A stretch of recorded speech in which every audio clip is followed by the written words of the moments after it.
조갑제 TV 시청자 여러분 안녕하십니까? 2020년 5월 14일 오전 7시입니다. 대한민국에서 지금 아나무인으로 노는 사람이 여럿이 있는데 그 필두에 있는 사람, 그 선두에 있는 사람이 최강욱 전 청와대 공직기강비서관, 그것도 공직기강비서관입니다. 지금은 열린민주당 대표입니다. 열린민주당 대표.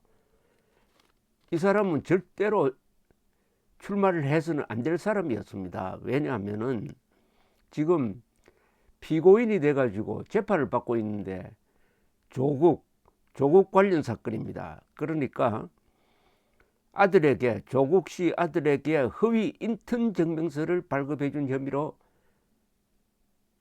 기소되어 가지고 재판을 받고 있는 사람을 출마시킨 것도 문제지만은 열린민주당입니다. 열린민주당이라는 비례 전담 정당입니다. 어제 무슨 일이 있었느냐? 문재인 대통령이 전화를 했습니다. 열린민주당 최강욱 신임 대표에게 취임 축하 전화를 했고, 이 전화를 했다는 사실을 열린민주당이 공개를 했습니다. 이 열린민주당이 세석을 얻었는데 조국 수호 정당이라고 보면 됩니다. 조국 수호, 온갖 비리의 온상인 조국 수호 정당, 그것도 그 사건과 관련해 가지고 피고인이 된 사람이 국회의원 당선자가 되더니 이제 대통령이 전화를 했답니다. 이 기사를 보고 치가 떨린다는 표현이 생각났습니다. 치가 떨린다. 7분간 통화를 했는데 총선 과정에서 동고동락한 열린민주당 후보들과 당원들께 격려와 안부 인사를 전해달라고 했고, 서로 위하면서 협력하는 과정이 참 보기 좋았다고 칭찬을 했답니다. 빠른 시일 내에 편하게 같이 식사라도 할 수 있는 기회를 갖자. 그러면서 권력기관 개혁 문제는 국회에서 통과된 법안의 실질적 구현과 남아있는 입법과제의 완수를 함께 이루어야 할 과제다. 열린민주당의 역할이 중요하다.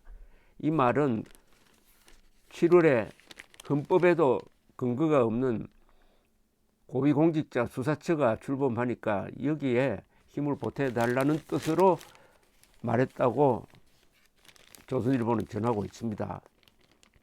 그러면서 문 대통령은 소수 정당 입장에서는 국회 내에서 다른 정당과의 협력이 중요할 것이다.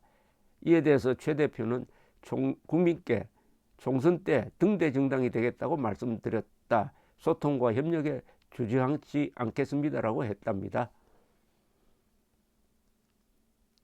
이번 총선을 앞두고 창당한 열린민주당은 최강욱 대표를 비롯해가지고 김의겸 전 청와대 대변인, 황희석 전 법무부 인권국장 등을 주축으로 해가지고 민주당과는 형제당이고 친문 적통을 내세우는 정당입니다.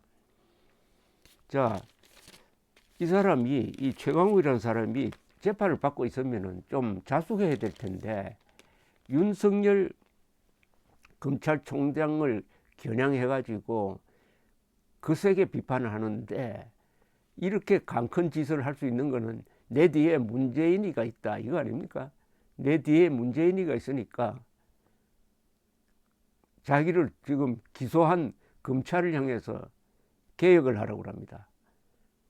이게 도둑이 경찰 개혁하라는 것과 큰 차이가 있습니까?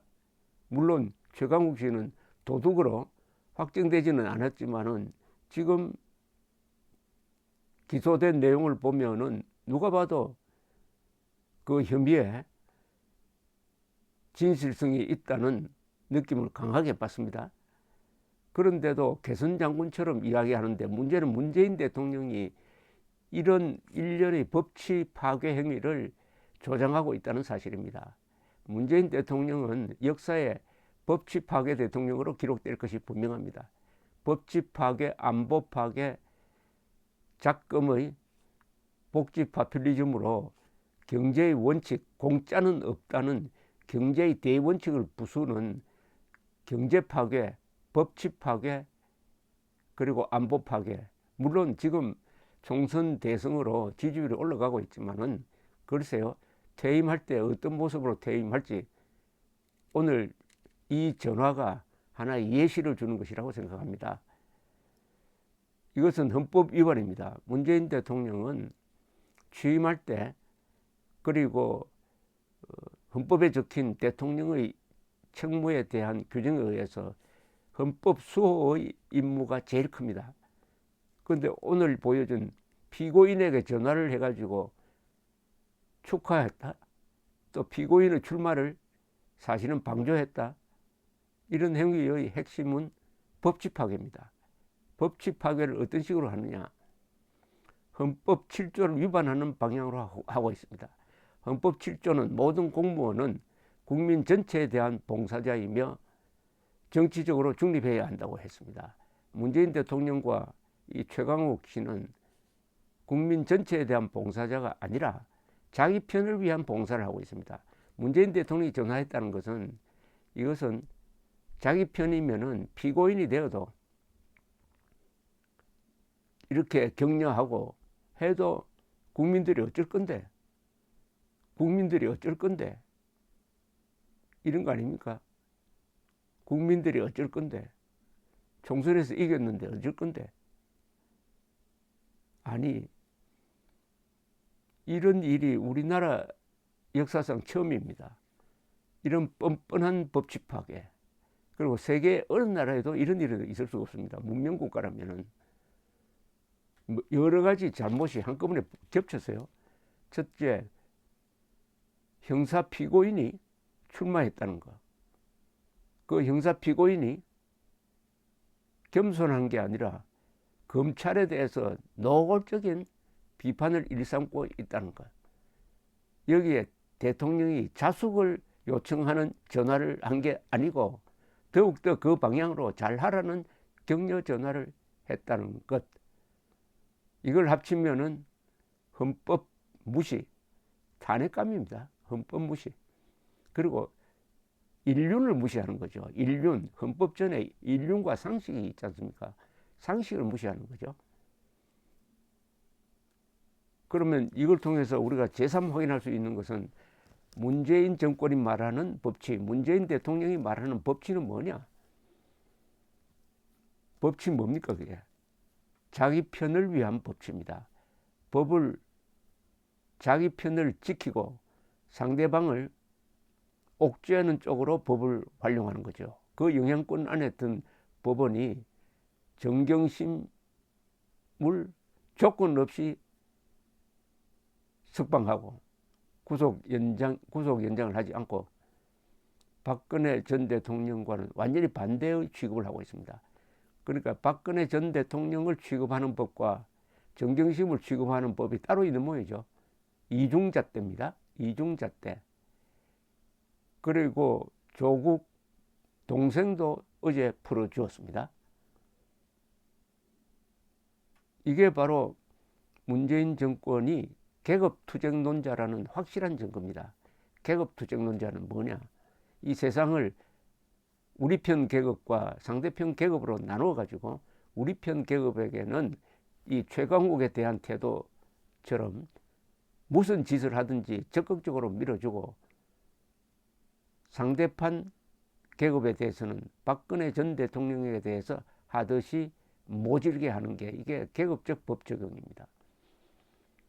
계급투쟁론자들이 정권을 잡으니까 이런 최강욱, 이런 대통령의 전화가 일어나고 있고, 문제는 이런 문재인 대통령이 인기 폭발하고 있다는 점입니다. 그러면은 국민들이 문재인을 닮아가고 있다. 국민들이 법치 파괴, 안보 파괴, 경제 파괴에 대해서 박수를 보내고 있다.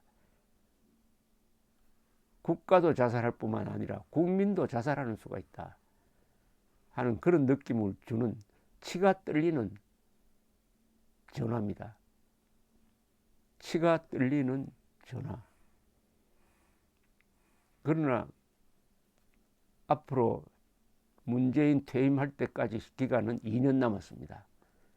이 2년간의 보수 우파, 자유 우파가 정신을 차린다면은 2022년 대선은 해볼만 합니다. 문제는 문재인 정권, 문재인 대통령의 이런 법치 파괴를 주호영 판사 출신 원내대표, 통합당 원내대표가 어떤 식으로 문제를 제기하느냐, 저처럼 이렇게 흥분하느냐, 아니면 그냥 넘어가느냐. 문제를 제기하더라도 헌법을 가지고 와서 문제를 제기해야 될 것 아닙니까? 헌법으로 이야기를 해야 되죠.